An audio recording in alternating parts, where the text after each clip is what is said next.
Hey, big hello from Raleigh, North Carolina. Welcome to another episode of B2B Marketing and More with Pam. Yay! Today, I actually have a very, very good friend joining me, Robert Rose, Chief Strategist of a Content Marketing Institute. And I have known Robert for at least, I would say, 10 years maybe. Yeah, We have known it's each been the other for better a part of a long decade for while. sure. Yeah. Yeah, exactly. So welcome to my show. And I have waited so long to actually have you. I'm so excited to be here. I mean, I'm, long time listener, first time guest. I'm super happy to be here. Thank you. Today, we are going to talk about our favorite topic, which is buyers, the B2B buyers. And obviously, in the past several years, especially, that there's a term called empowered buyers, especially the B2B buyers. And they have all the information at their fingertips, aka Google search. So the knowledge is power. So they are armed with so much knowledge on hand. And many of them are very, very good at consuming, doing research on high quality content pieces to make sure that they have enough knowledge to source the right technology. Does that mean they are totally in control and they are incredibly knowledgeable about the technology and the platforms they need to buy? What is your thought on that? Our business isn't the only one doing content marketing. Competitors are doing it. Everybody's doing it in some cases. And what has come to pass is that in many ways, businesses have this belief that there's this asymmetric relationship between them and buyers are showing up on their door. And that's true, right? The stats that we see from Forrester or Gartner or the, other research firms that say 70% of the buyer's journey is done before a salesperson gets a call, and people don't like cold calling and all that stuff, right? It's all true, but the question underneath it is what's important, which is why? And the key there is there's research actually to show this, which is buyers aren't feeling terribly empowered these days. And the question is because we have to remember that the selling and marketing process is not the only one that changed. The buying process changed as well. And in many cases, those buyers, they're not doing this because they love it. It's like asking me to go buy, a new something for my car engine, right? I hate cars. I don't want to get into a car, but I'm going to go research it and learn about it so that I can actually buy the best one. In many cases for B2B, it's the exact same thing. One CMO told me one time, he said, look, we're going out and buying this enterprise marketing technology, but I got no interest in learning and becoming a subject matter expert in this stuff. I hate this. I don't want to do it, but I have to do it because my boss, the CEO, wants us to put this committee together so that we buy the best purchased, product that we possibly can. And so many times what happens is that our buyers are showing up and all we're doing is pouring more research on them and basically not adding any value to their process because they're just like trying to check a box that they did all this research. And it's the equivalent of saying we've got buyers showing up on our doorstep they want to learn how to play chess. And we continually give them more research on why chess is such an important game and they'll have fun playing it. They're like, yeah, I get it, enough. And we just need to be more helpful. We need to be, instead of teaching buyers why to change, we need to be teaching them how they can change more easily. The buyers obviously have all the knowledge, right, at their Yeah. fingertips. They can do any research they want. They can consume any content they can ever imagine. So with that being said, how do we know what they want and how can we be helpful to them in a way that they need it? There's that wonderful sort of active listening idea. And the idea is that, we're waiting to speak, right? Are we really listening or are we just waiting to speak? In most marketing, or sales enablement teams, they're pretty much just waiting to speak. It's like, yeah, I hear what you're saying, but how many licenses do you really need? And so we can listen a lot more in terms of hearing what the intent is of the buyers that are showing up. Right? What are they really looking for? When they ask or when they come in and download a piece of content, I mean, how many B2B companies do you know that treat every single download of every single piece of content exactly the same way? As soon as they download, boom. They assign a score, right? You download this piece, you get 30 points. You download that piece, you get 40 points. Yeah. Exactly. MQL is triggered, and all of a sudden they triggers an email saying how many licenses or what would you like to buy today, and can I schedule a call with you? And instead, if we start listening for the contextual signals, because what we're putting out with all of our thought leadership and with all of our marketing content is our signals that can get tripped, right? And so if we look and say someone downloaded a white paper entitled Everything I Need to Learn About the Introduction of My Industry versus how do I implement the best solution for my need, those are two very different signals. And we can start responding in appropriate ways instead of treating both of those customers exactly the same. What you are trying to say is, even though they download a specific piece of content, and you have to do some research to understand where they're coming from, what else they do, try to identify their intent or possibly their interest before you actually determine how you want to respond to that. So that sounds like the automation workflow is not going to work very, very well, or you have to use certain kind of algorithm to kind of attest or discover what that intent is. Is that correct? I mean, you have to do it manually, or you have to use some sort of tool to help you out. We all have a tendency to want to over automate things that don't necessarily need to be automated. But there are ways certainly to think about this from a marketing automation perspective. I think the key thing is not to just look, you said it very well, right? It's not just looking at how many things that they downloaded and assigning a score, or even looking at exactly what they downloaded and assigning a score. One of the things that we need to look at is the context of how those things happen. In other words, the order is important. So if someone comes in and downloads the paper that I just mentioned that says, how do I implement X kind of solution, and then goes and downloads the, what do I need to learn about this particular industry? Well, that's two different ideas, right? Rather than if they came in and did the reverse. One is I'm learning, and then I need to know how. And then the other is maybe I need to just check off a box and get to the how, but then I'm really confused by everything and I'm coming back to learning the why. And so really understanding the context of what the customer is doing and what they're actually asking. One of my favorite things to do, and so few B2B companies do it, is instead of gating a piece of content with your email address, why don't you gate a piece of content with just, why do you want this content?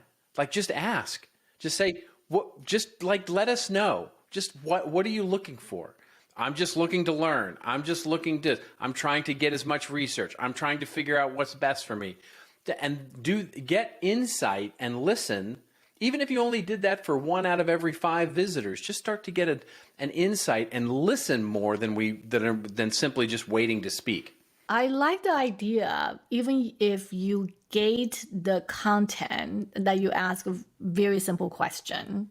Obviously everybody wants to get the first name, last name, and email address, but instead of fill out all the information. Right. Well, they want the email address, right? Because that's, for some reason, we've started to equate that with value. I guess it's probably another thing to check off the box. Guess what? I got another lead. Yeah, exactly. So many companies, they have this algorithm set up to where somebody downloads something and immediately they trips up an email to say, set up a thing with it happens to me all the time. I go to some site and I download a white paper. Oh yeah, same here too. Honestly, I'm the guilty one. I kind of set up that process myself. Like, somebody subscribed and I have a 3 email, like over 3 weeks. The first one is just welcome them and then share with them some content. And the second one is basically say, hey, these are the top 5 popular, most downloaded blog posts. And then the other one is like, ended. But that's right. That's what you should be doing, right? But it's the company that I go to, and I'm looking at you, Gartner. When I go and I download something that's available on Gartner, and not 5 seconds later do I get some sort of sales email. I 100% agree. And if you think about it, the minute that I've downloaded a white paper is actually the worst time to email me and actually try and sell me something, right? It's the worst time. Because I haven't even read the thing that I've downloaded yet. I haven't even experienced it yet. And you're already banging on my door saying, hey, can I sell you something? Hello, I need to talk to you now, now. If you could pick the worst time to try and sell somebody something, it would be the 5 or 10 seconds after they've downloaded this thing you wanted them to download. And it's like, but yet we do it. It's the first thing we want to do. Yeah, in general, I kind of want to wait for a little bit, like 2 or 3 days down the road. Like even when I do a workshop, like, even for a CNW, I will send a thank you note. But usually I send that right away, 24 hours, because some people, I just say, hey, thank you so much for coming to my workshop. And that's about it. And then I have a call to action. If you need to talk to me, feel free. And that's the end of the conversation. And I don't usually do a lot of pounding, like, hey, talk to me, talk to me, talk to me. But whenever I get a chance, I always have a call to action. Yeah, it's complimentary. Schedule a call with me. So, yeah. But I hear you. You don't want to be right there that minute. So, well, now we are looking ahead, which is the endemic and which is the post-pandemic. Based on what you have seen and also some of the research that's being conducted by Content Marketing Institute, what should marketers do differently now? It's kind of like completely different era. There are a couple of things I think that have been accelerated from the pandemic, and the first is we were just talking about is the need for different kinds of content. One of the things that there's a statistic that I read, I don't know, it was maybe a month or two ago, that talked about how companies, B2B organizations, really pivoted and started doing much more of their sales enablement online, and in live video versus, getting on a plane and showing up and doing PowerPoint presentations at the foot of the table or taking their customers to golf or, whatever it is. And what the report said was basically that companies have really found success with that. They've really found that it's better in many ways. And so I think that's one of the things that's changed post-pandemic that will sort of continue to be there, which is a real press on the need to create digital experiences that are video-based, that are sales enablement oriented. And so I think there's a real opportunity for marketers and salespeople to really work together to start to create these very interesting, engaging, and thoughtful video experiences that are really sales enablement practices over and over again. And I think a lot of that has to do with the real move here to create so much more digital content in a world where, the physical aspects of this, our attendance at conferences and our attendance at, being able to see people in restaurants and being able to go and fly there and do all those things right now is really limited. And so this move for a more direct to customer digital experience is such an important part of this. And so that means that content marketers, the thought leadership, the resources, all of those kinds of things are starting to merge a lot with other elements of content that are more sales oriented. And so I think that expansion and that importance of that as a strategy is probably the biggest thing to come out for content out of the pandemic. Yeah, I agree with you. And I use a slightly different term. And when I was speaking actually at private events, and they asked me a specific trends that they need to pay attention to, especially looking ahead for next 2 or 3 years. I say something similar, but use a slightly different term. It's the increased digital touch points. It's basically there are more in the past. You can take care of that through any kind of physical interaction, but that is not just replace, but also there's increased number of digital touch points that you have to add as a part of the purchase journey. It's a great point. It's very interesting about salespeople. When you put a salesperson in front of a prospect, they are charming, they know what to say, they know how to do it. But if you put a salesperson in front of a camera, they kind of freeze. Such a great point. Yeah. One thing I feel that the sales professional that needs to possess in the future is the ability to look at a green dot, that digital camera, and still feel incredibly comfortable and talking just like you are talking to prospects. Do you know there's a tool called Loom, Loom? I've heard of it, yes. It's a SaaS-based platform that you can download to your laptop, and you can click on Loom, and then you can do recording kind of like this. You can say, hey, this is Pam. It's so good talking to you, blah, blah, blah. And then you can hit done. And then you can do a very quick like trimming, and you can trim the front, you can trim the end. And then once that's done, they give you kind of like a video link, very similar to YouTube. So you can just add that link, or you can add that video directly to your email, like a very quick download, and it's readily available. And if you don't want to add that video into your email, you can just add a video link and that people can watch it. It's wonderful. And it's also very, very good at doing a live demo. Like, for example, I say, hey, Robert, you know what? I know you are interested about this. Let me show you how to do it. And then you kind of do it and recording yourself. It was actually a wonderful tool. I've seen a couple of it. Yeah, it's great for email. Yeah. I 100% understand. And I do encourage a lot of sales professionals. I say, you know what? You look gorgeous. You know you are. So now you just get yourself comfortable in front of camera. Okay, then you are perfect. All right. Anyway. Am I crazy? Yes, but we knew that already. All right. So this is wonderful. And I actually have one last question. So what show are you binge watching right now? So it's hard to binge watch anymore because they're all dropping like once a week now instead of like, dropping the whole season at a time. I know that really just annoys the heck out of me. The last binge watch where we watched like 2 seasons worth of shows in like 2 weeks was Yellowstone. I just finished all 4 seasons of. It's so great. Yeah.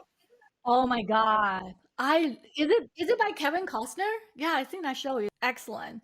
You know what, Robert? It's so good talking to you. And I'm so happy that you finally came to my show and we talk about empower buyers, how to be helpful to them. And also we talk about some of the digital touch points that is going to probably continue to increase post-pandemic, and how to use video as a means to actually engage with your prospects. Very, very good. So happy to see you, Robert. Great to see you. Take care. Bye.